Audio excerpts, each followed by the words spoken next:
You would have to have a spiritual eye to see how God stood up like a natural man.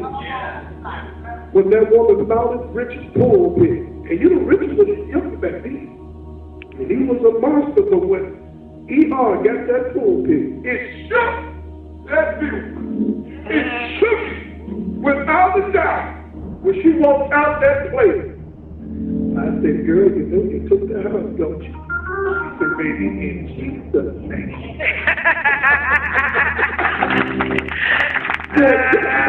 Before I believe the man of God, lift their hands up. Oh my God, these are the truth of believers. Somebody said, when he was Jesus, Lord, he was Jesus' fruit in the house. God uses a man and a woman according to their character and their ability. Amen. He uses you through your seek and your desire to please him. Before I bring the man to God, because I don't want to bring it before we dry church, I want you to lift your hands to death. And I want you to go up in a high praise. I have no doubt. Hallelujah. That you can't do. I want you to go up in a high praise. Come on, let's praise Him. Glory. Hallelujah. Glory. Yes, Lord. Glory.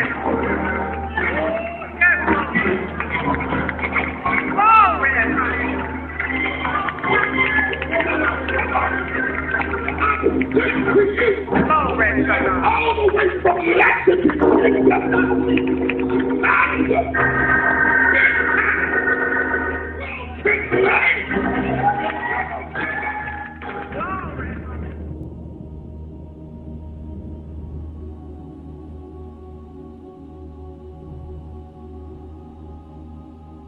This subject matter has been going on for centuries.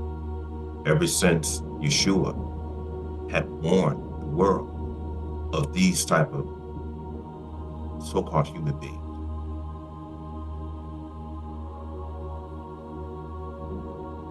Now, this was mentioned way back close to 3,000 years ago of these people who come in sheep clothing calling themselves prophets, self-ordained prophets, which goes totally against the scriptures.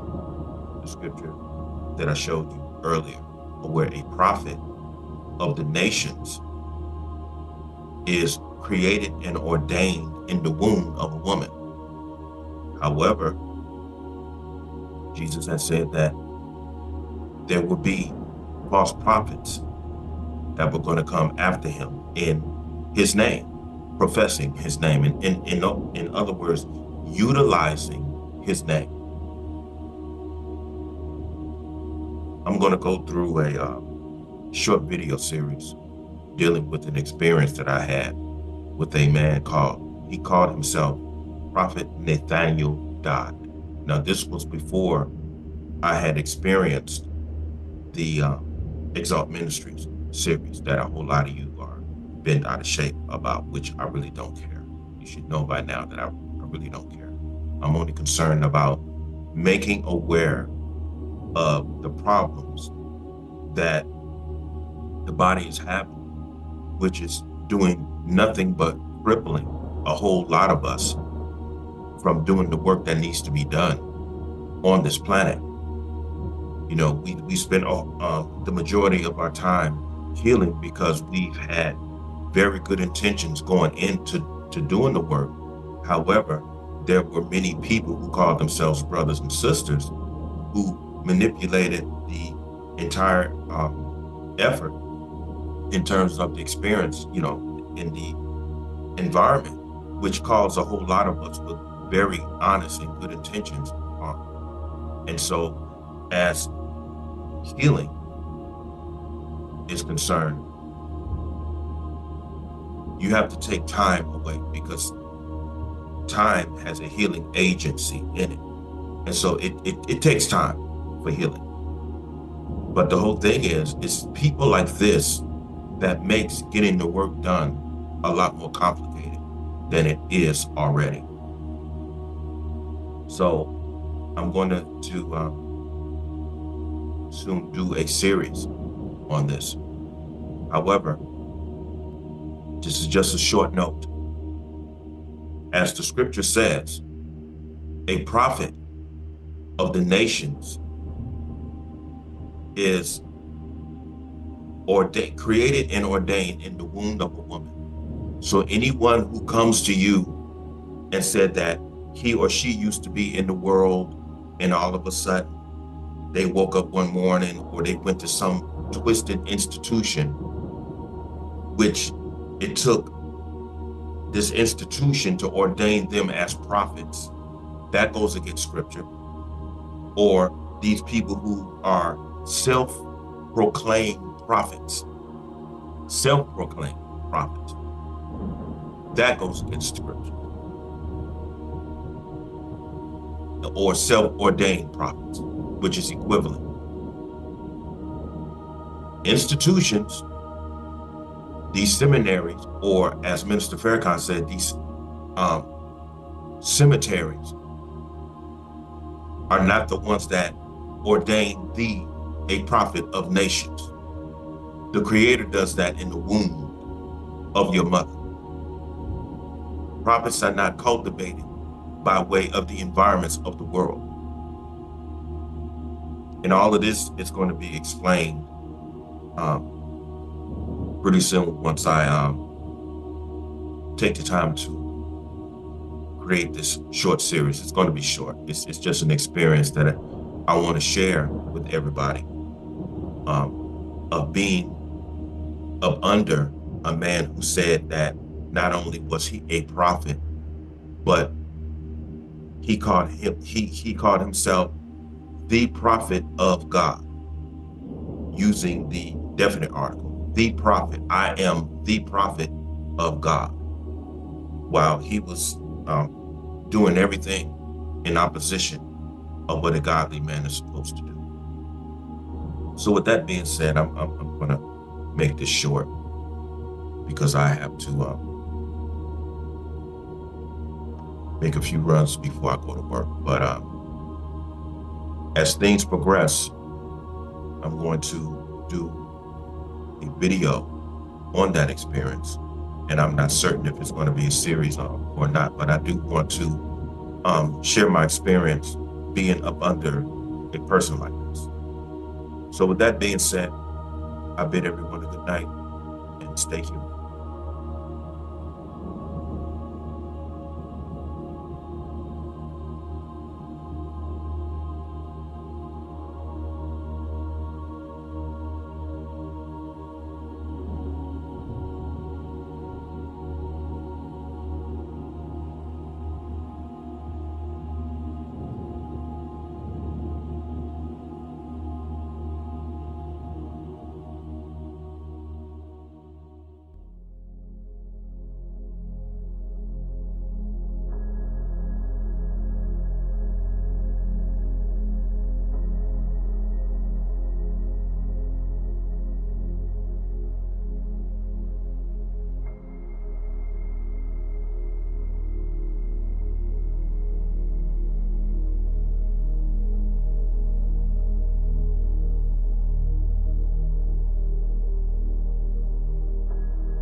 In the year 1996, there is a casino out here titled New York, New York.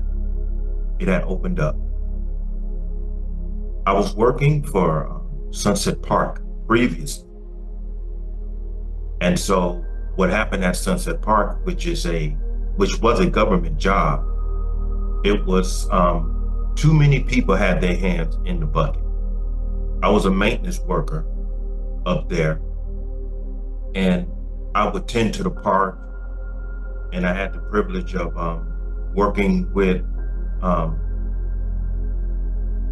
the guys who were in detention. And I would have them drive around with myself, and we would pick up the trash and make certain that the park was properly attended to. I say this was a privilege is because I had a whole lot of interesting conversations with these men, and these men were serving their time in jail, and they had certain privileges to where they did their community service outside the jail. And a lot of them, at least up to, I would say 6 of them, used to work with me pretty much every weekend to, I would say, speed up their time doing outside community work at this park called Sunset Park.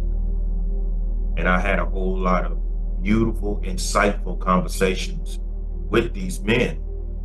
And you can't take anything from these men simply because of their current status in life. You know, that's just a part-time thing. It's just a part-time thing. But when the time came, Sunset Park had to lay off a whole lot of people if they didn't have at least 2 years in working in Sunset Park. And I fell short a year and a half. I only had a year and a half. And so with that, it was just too many people's hands in the bucket, you know. So they spent too much money. And so the state had told them to lay off some people. And I happened to have been one of those people. My supervisor, Ron, was kind enough to let us know a month ahead of time. And so me being responsible, I went and I filled out an application for New York Casino. And so when they laid me off at Sunset Park, I think it was like a week and a half later, they called me to work for New York Casino. Now, I bring all of this up because when I met Nathaniel Dodd, who is known as Prophet Nathaniel Dodd, I was working at New York. I had a friend of mine, a Swedish guy named Greg.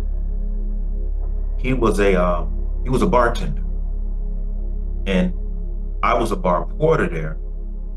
And a bar porter is the person who comes and helps the bartender out, you know, like chop up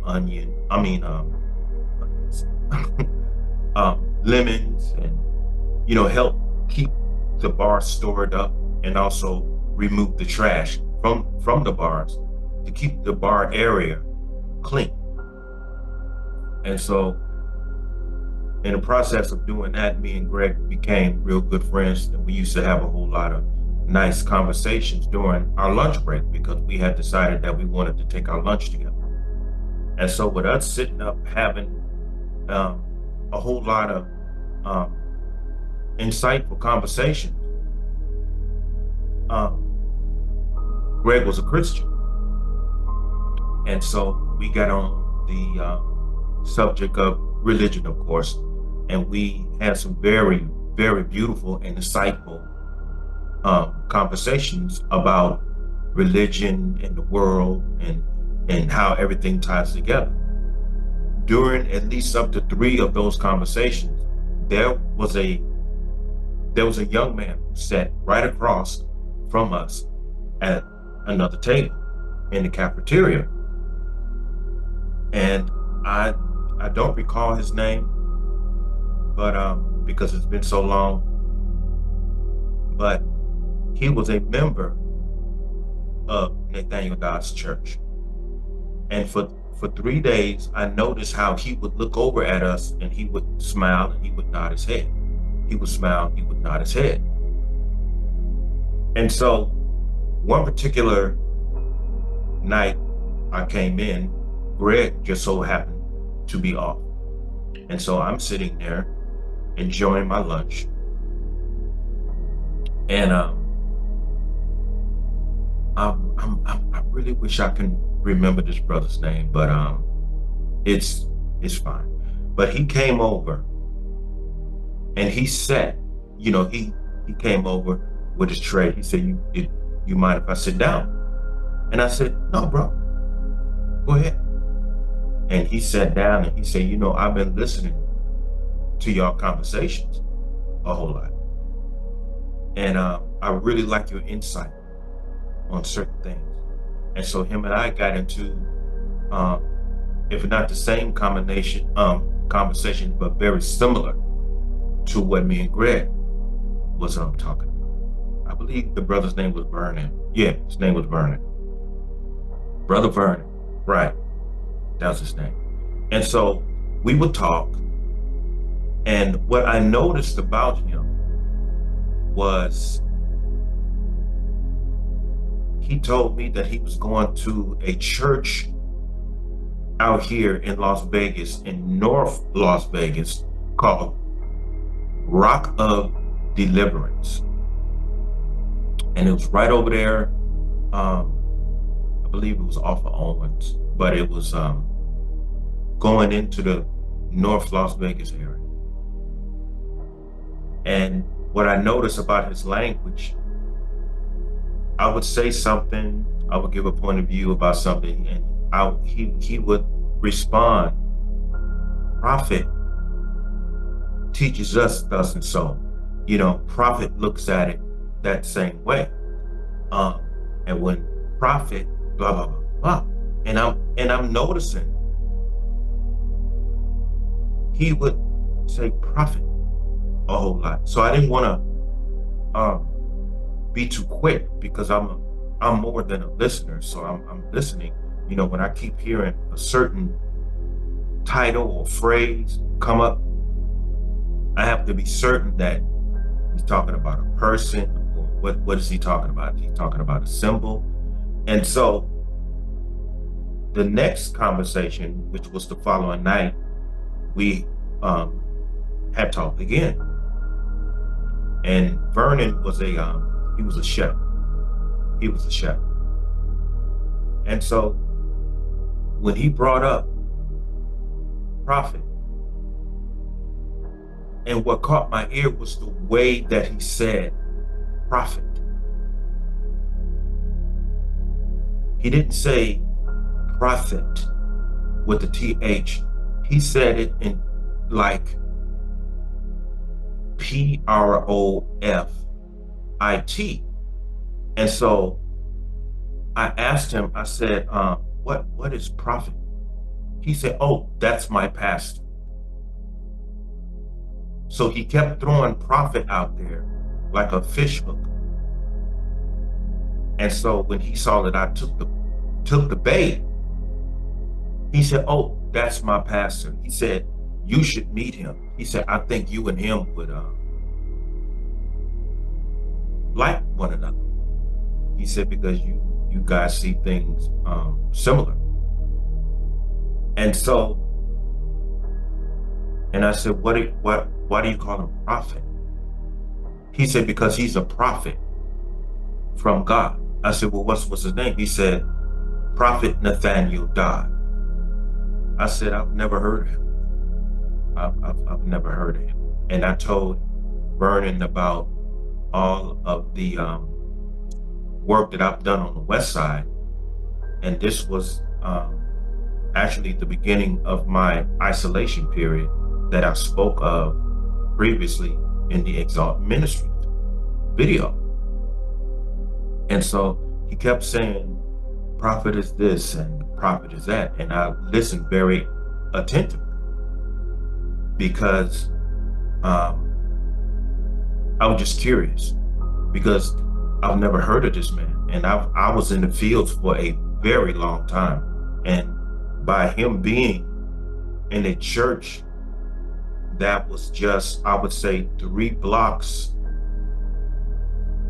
further from what is considered the West Side, I was curious, because I not only did work on the West Side, but I did work in terms of the gospel in North Las Vegas. And I'm curious, how did I miss communicating with this person? How did I miss not seeing this person? How did I miss not having the privilege to hear this person? I'm just thinking that in my mind because I'm wondering. And so he said, you should come. He's going to be speaking at the West Side Library. I said, the West Side Library? He said, yeah. That rung another bell because I used to speak at the West Side Library in some of the ballrooms. I said, okay. He said, you should come and hear him speak. And so I had agreed to come. He gave me a date and a time to be there. The night after that, Vernon was off, but Vernon told Nathaniel Dodd's right-hand man under the name Richard about me. And me and Richard would walk past one another in the hallway, and we would, be courteous enough to speak to one another. And we did that so often, we built an unspoken relationship, you might as well say, or an unspoken friendship. Every time we seen one another, we would say, hey, bro, how you doing? And so I was expecting to see Vernon come in, and Greg had called off that night. And so when I passed by Richard in the hallway, Richard said, hey man, my name is Richard. What's your name? I said, my name is David. He said, okay man. He said, because we cross each other all the time in the hallway, and all we say is, what's up? He said, well, since we all work here together, I just want to be, be cool, I said, okay, and I was taking my break.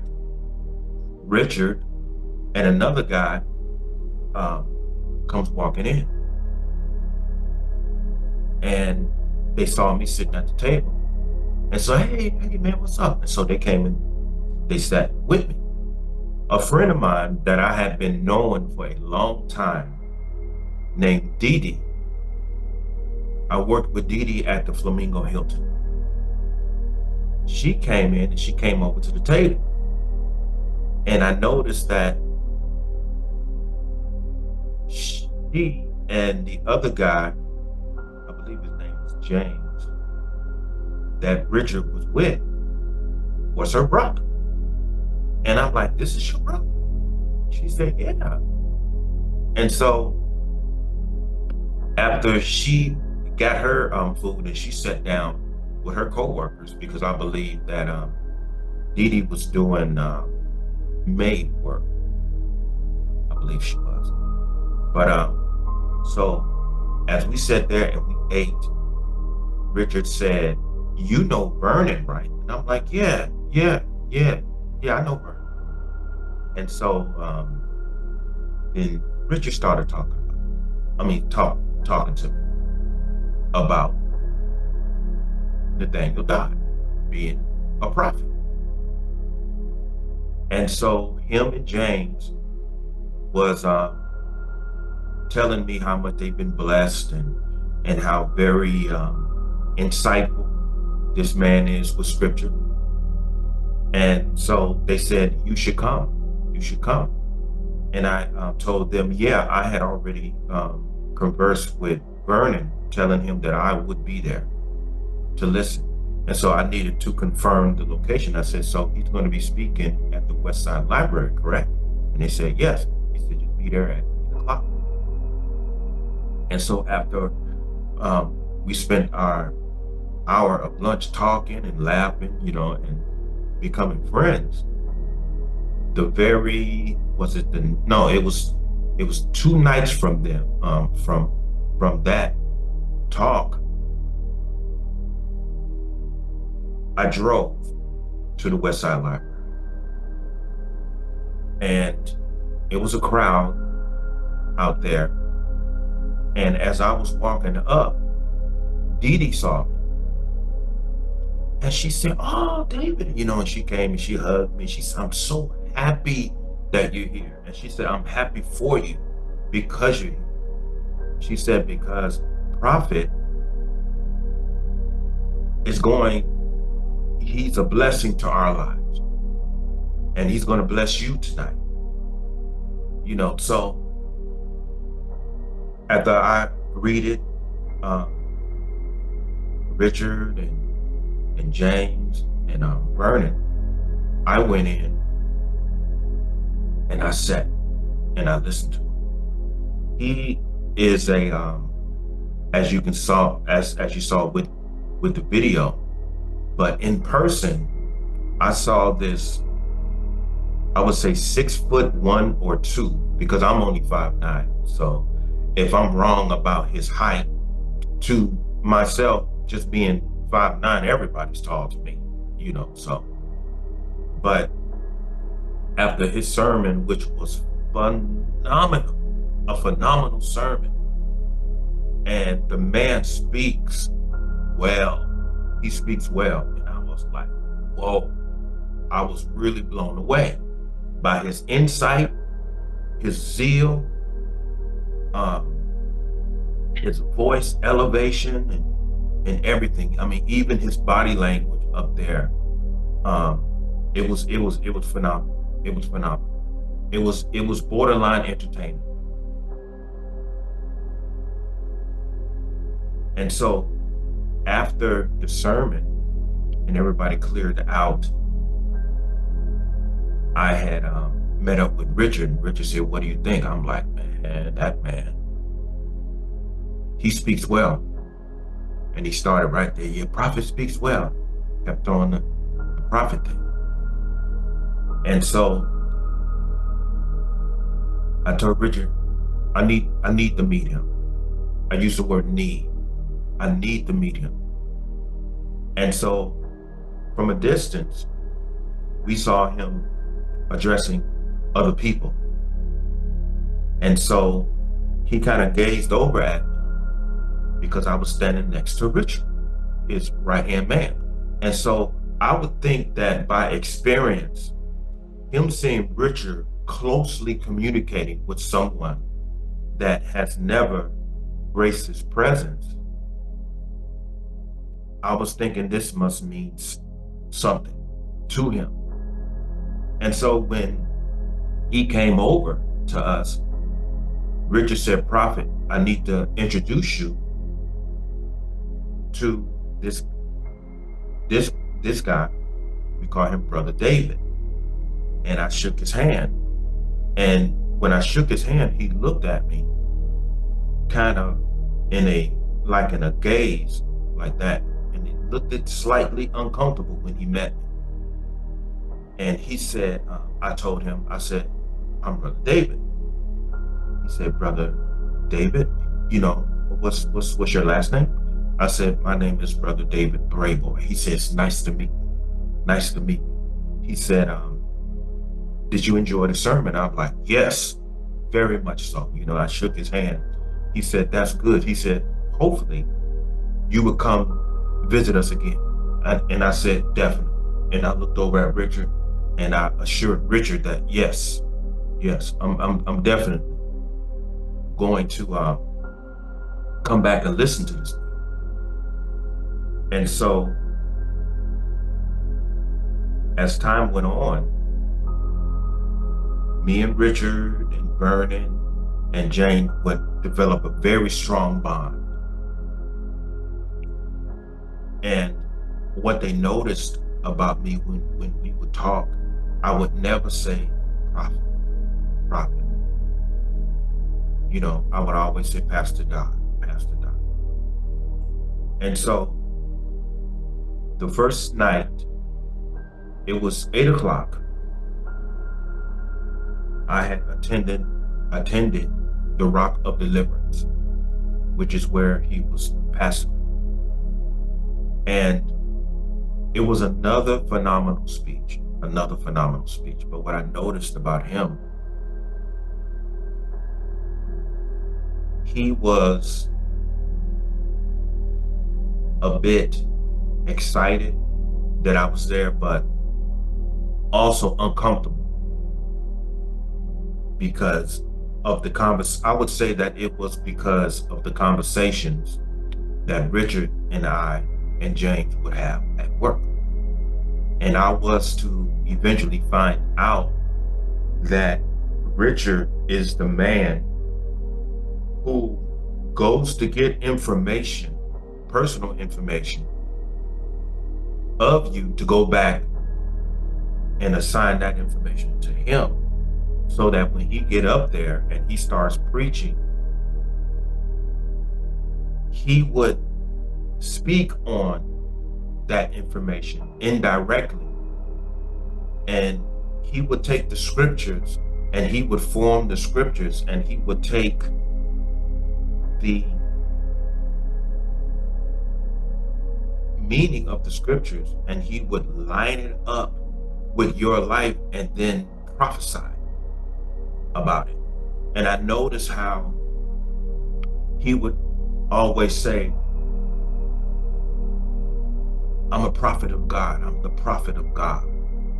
I even remember one time we was in the West Side Library, the ballroom, because they would move like that, because I believe that he was renting the Rock of Deliverance Church from someone else. And so this particular night at the library, he was speaking,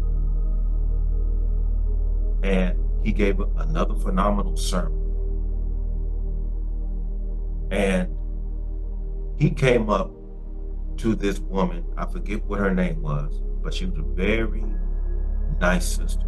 And I believe she was a waitress, and she still had her work uniform.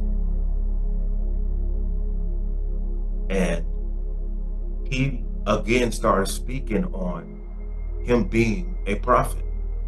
And it was almost like he was trying to convince me that he was a prophet. Now, people may say, oh, so you think he was trying to convince you? Who are you? I'm the new guy. I'm the new guy who never mentions prophet before his name. Everyone else in there did. And so that's one of the primary reasons why I thought and I felt as though he was trying to convince me that he was a prophet.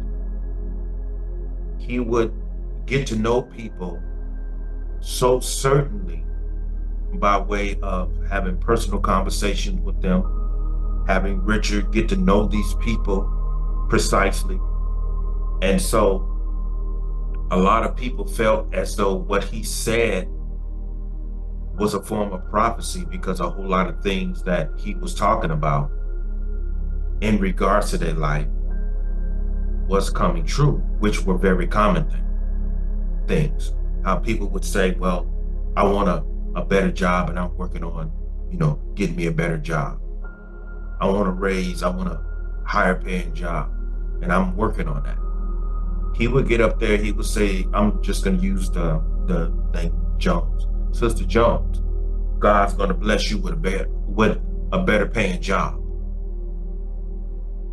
And then when that job comes through, the first person she's gonna think of is him. Another thing that I come to know is that the majority of his congregation worked at New York. So therefore, he knew all of our paydays. And so with him knowing all of our paydays, and by him knowing how many people in his congregation is working at New York, he would stand up and say, God is telling me that there's $1,000 in my congregation I'm gonna be blessed with $1,000 tonight. Now, by him knowing that a lot of the people worked at New York,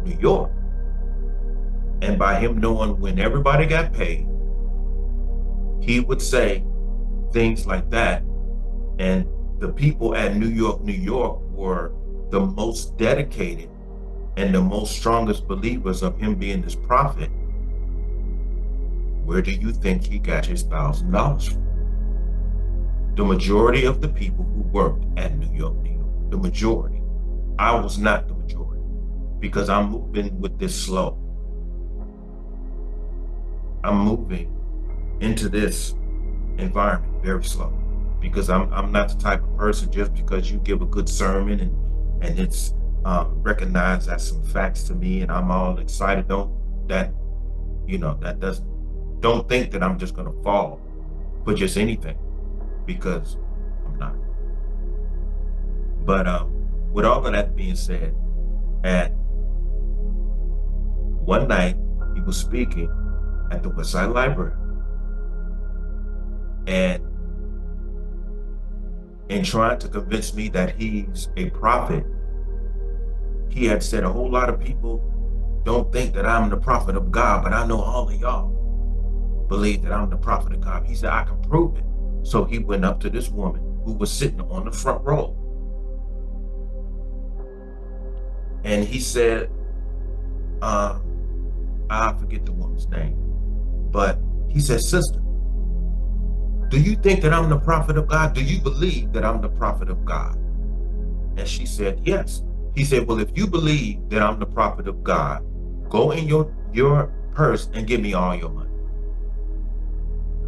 And have faith that I am the prophet of God. Now, I zeroed in on this woman's demeanor. And I saw her pause and I saw her demeanor just sink. And it's like she wow, why are you doing this? I mean, it's almost like she really did not want to give this man all of her money. But surrounded by a whole lot of people who believe that he is, you don't want to be looked down on the members, and you don't want this man to look down on you, and you already believe that you're going to get your blessings by way of being present with this man and his ministry. She went into her purse and she gave all of her money to this man. It was one night, if not the same night, we were there. He was saying that he was the prophet of God, and he told one of the women to get up.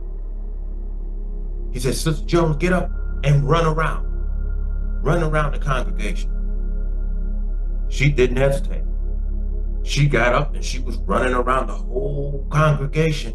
And I'm sitting there looking at this woman. Ooh, she's running around.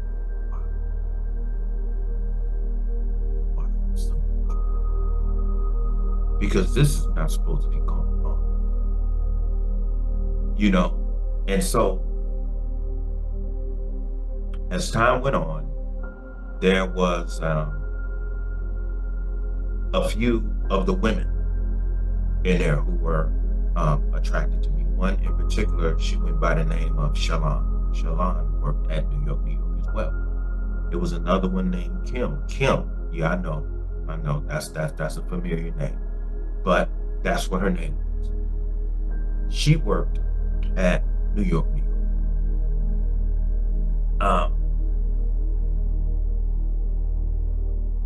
I had asked Richard about Shalon because I noticed how Shalon and I would always stare at each other, and Shalon was very sweet. She came up and she introduced herself, and she would strike up conversations with his observation, God's observation, as well as Richard's observation. And in time, I was to come to know that this is one of the young women that he was sleeping with. But I don't want to move too fast. And so that became an issue. But As time went on, I attended the Rock of Deliverance, and there was another night. I kind of got thrown off when I was talking about Shalom. But there was another night. We were at the library, and he gave another phenomenal. The man can speak well. He gave a phenomenal sermon. And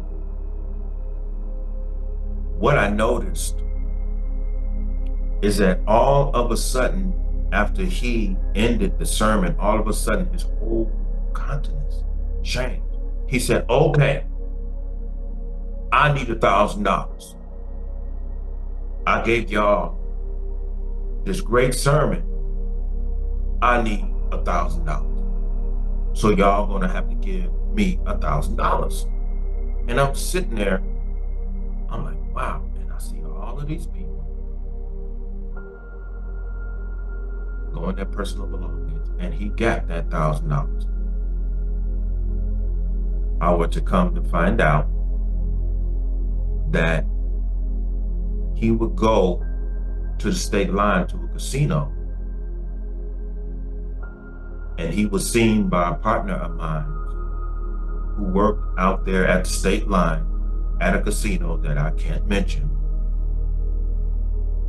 He would be on the crap table or the 21 table, gambling these people's hard-working money. And so,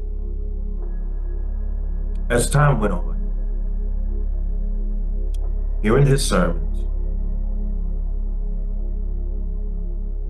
I started to really care about this man, in spite of what I saw.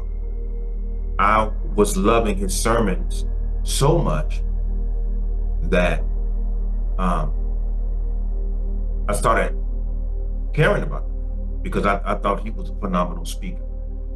I still did not take on the belief that he was a prophet, but by him being in the gospel, by him being a minister, by him being a pastor, and by him speaking on things that I never heard other pastors speak on, which is equivalent to what I was doing, I immediately became very protective of him.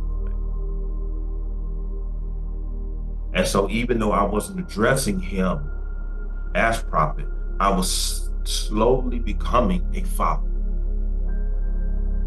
And so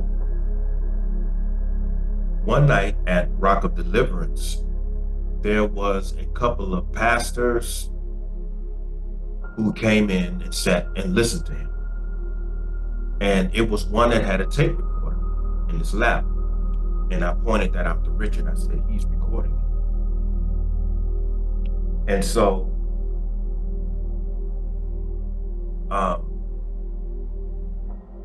one of these pastors had recognized me down there.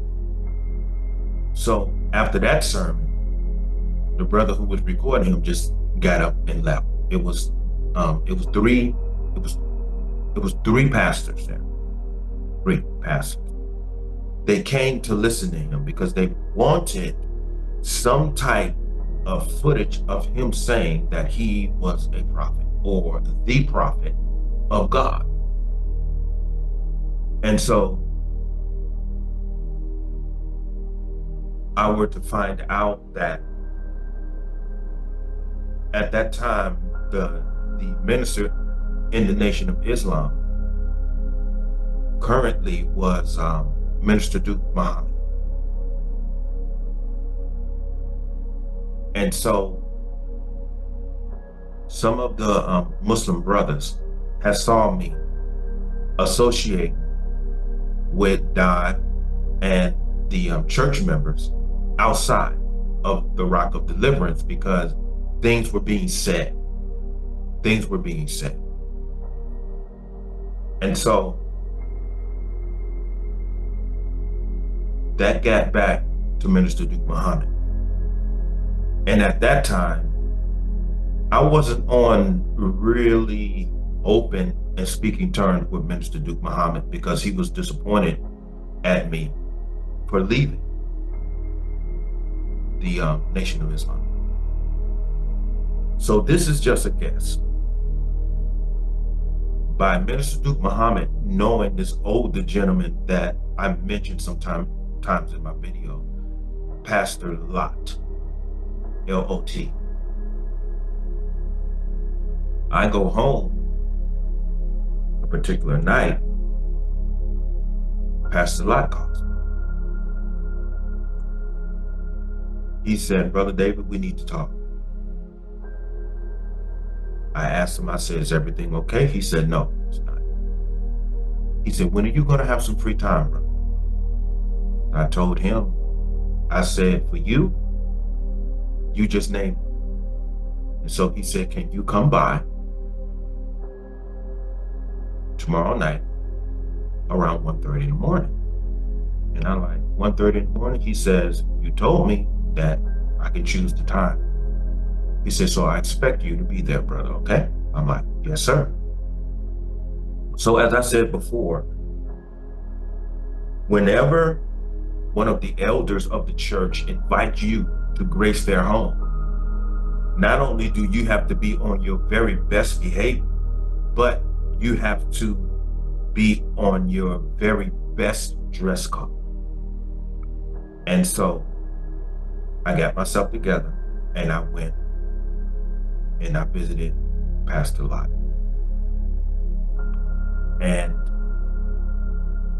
he set me down in his living room again. And he said, I was told that you are currently congregating with the man who calls himself a prophet, Nathaniel Dodd. And I said, yes, sir. And he said, I also recall you telling me that you were going to go into isolation for a while. I said, yes, sir. I said that. He said, why are you there with this man? He said, because he's dangerous. He's a dangerous man. And I told him, I told him I met Richard and everyone at the, at work and everything. He said, son, you know that I never try to tell another grown man what to do. He said, but in your journey going through this, he said, it is best that you be very careful and attentive. Pay attention to everything. He said, pay attention to words and meanings and everything. He said, because you are getting ready to go on a very important lesson. He said, you are getting ready to learn about the false prophets that Jesus had said that will come in his name. He said, do you believe that this man is a prophet? And I told him, no. He said, well, then why are you there?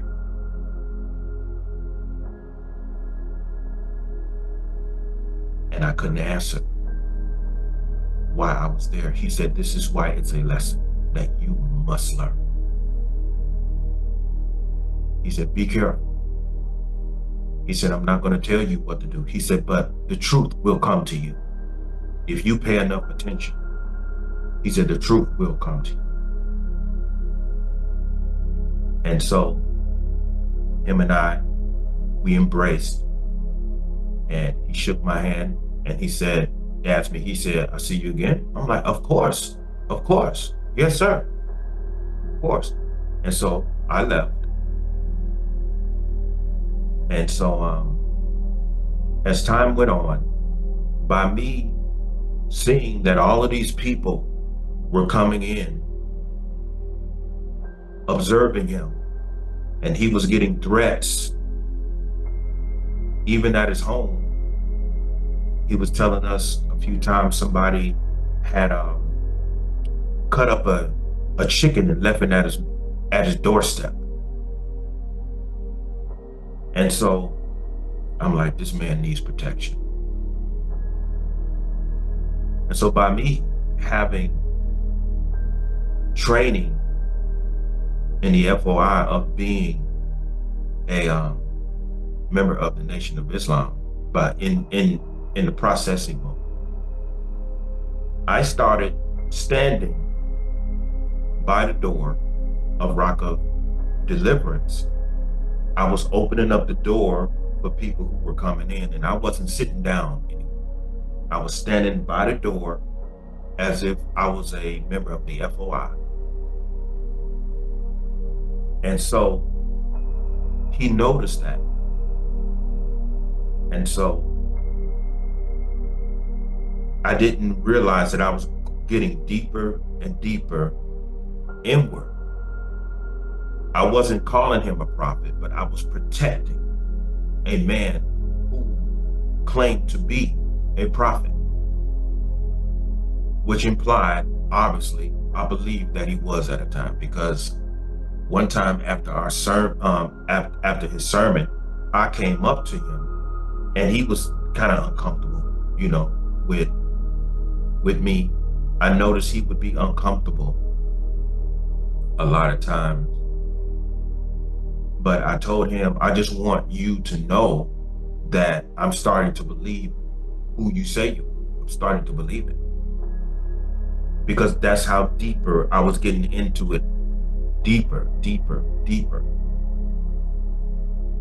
And so that made him feel comfortable.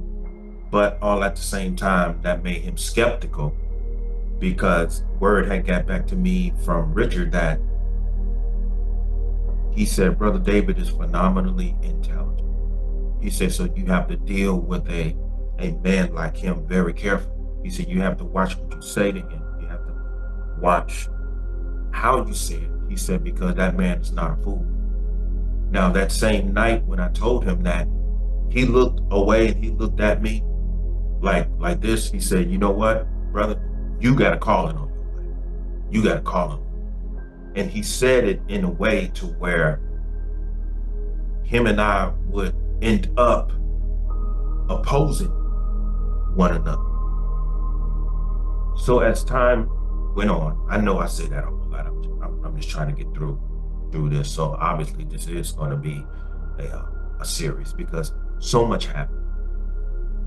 And so I told Richard, I said, I would like to set up a security for him. He went back and he told him that. And so he invited me up in his office, and him and I sat down and we talked. And I told him, I would like to set up a security team for you. Not only at the doors of the church, but I think a couple of brothers should at least walk you to your car.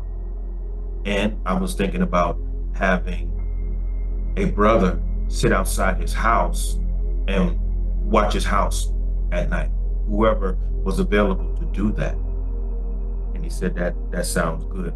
And so he saw that I cared about him and his wife and everything. So whether I realized it or not, as I said before, I was getting deeper and deeper and deeper involved, because when I start to care about someone, I act on it and I show it. I show it. And so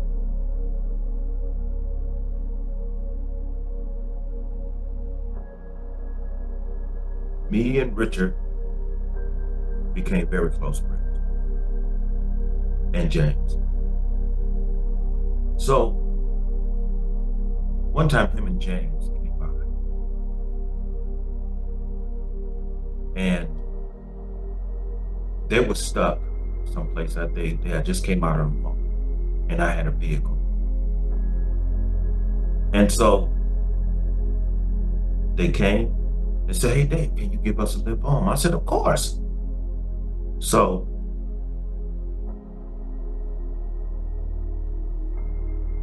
I dropped Richard and James off at his place, because James was going to stay over to his place a little later. And so What I noticed about Richard's living condition, and Richard is a married man.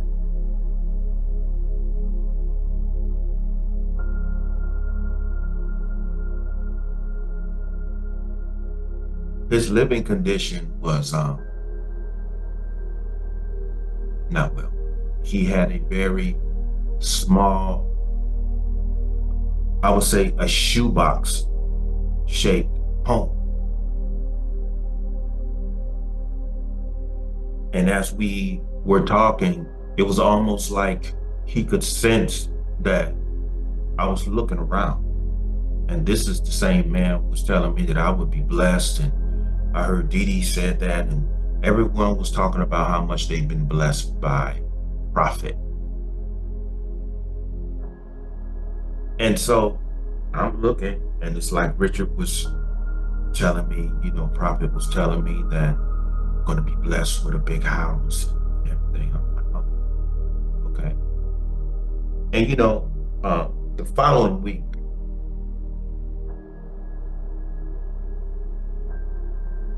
we had me and Richard and James, we had made an appointment.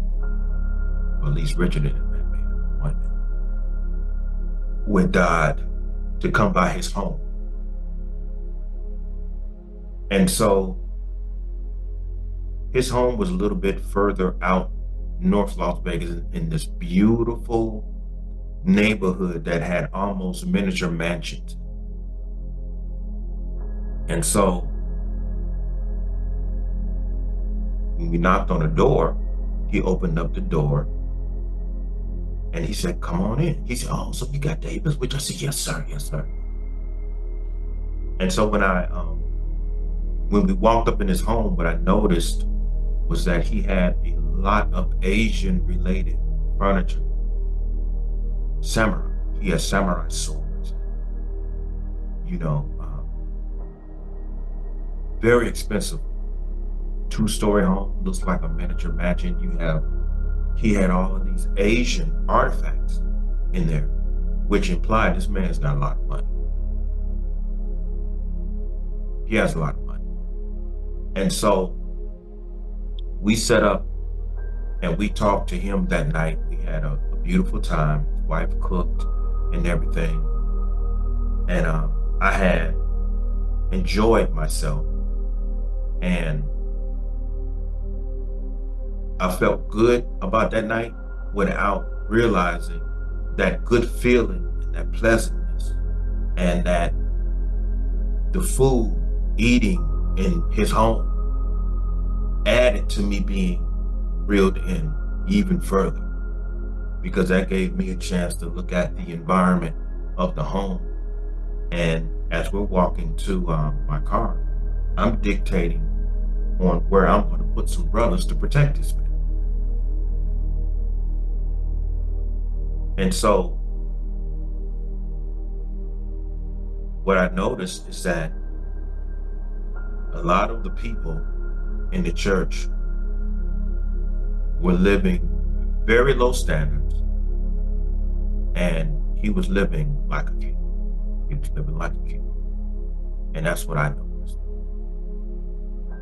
Just the people who I came in contact with in terms of their personal. And so, but anytime that I would get off to myself, I would think about what Pastor Lot told me. And when Pastor Lot said, "The truth will come to you." And I'm searching myself and I'm like, okay, I had a good time. I'm enjoying the friendship with Richard. I'm building a liking to this man. There's something uneasy, something is still wrong, regardless. And that was the void inside of where, when the truth came, it would take a seat there. So